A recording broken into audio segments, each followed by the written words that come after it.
പിന്നെ ഹിമാലയത്തിൽ പോയി തിരിച്ചു വരുന്ന പോലെ ഭയങ്കര സംഭവമാണ്. അപ്പൊ ഇന്നിപ്പോ അങ്ങനെയല്ല, ഓടിപ്പോയി റിമോട്ട് അടിച്ച് പോയിട്ട് വരാം.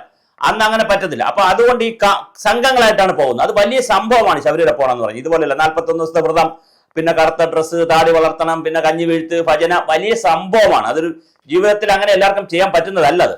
അപ്പൊ അങ്ങനെ ഇവർ പോയിട്ട് ഈ കല്ലട സംഘം പോയിട്ട് വന്നപ്പോഴാണ് അവരവിടെ ഇത് പാടി എന്നാണ് പറയുന്നത്. എന്തായാലും 1972 ജാനകി അമ്മ മരിച്ചും പോയി. അപ്പോൾ ഇത് ഇങ്ങനെ ഒരു കഥയാണ് കേൾക്കുന്നത്.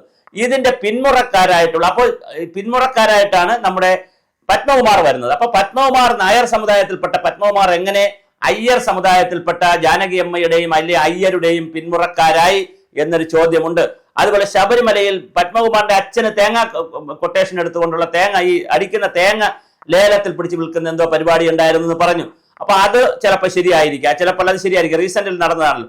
പക്ഷെ ഈ പഴയ കഥയിലേക്ക് പോകുമ്പോൾ ജാനകി അമ്മയാണോ ഈ പാട്ട് എഴുതിയത്? ഒന്നാമത്തെ ചോദ്യം. അല്ല, കുളത്തൂർ അയ്യരാണോ? രണ്ടാമത്തെ ചോദ്യം. ഇനി കാലം തെളിയിക്കേണ്ടുന്ന, അയ്യപ്പൻ തന്നെ പുറത്തു വന്ന് പറയേണ്ടുന്ന മറ്റൊരു കാര്യം, അയ്യപ്പന് വേണ്ടി ഈ പാട്ട് അല്ലാതെ ഒരാളെ അയ്യപ്പനെ ഏൽപ്പിച്ച് പാടി അവിടെ വന്നതല്ല.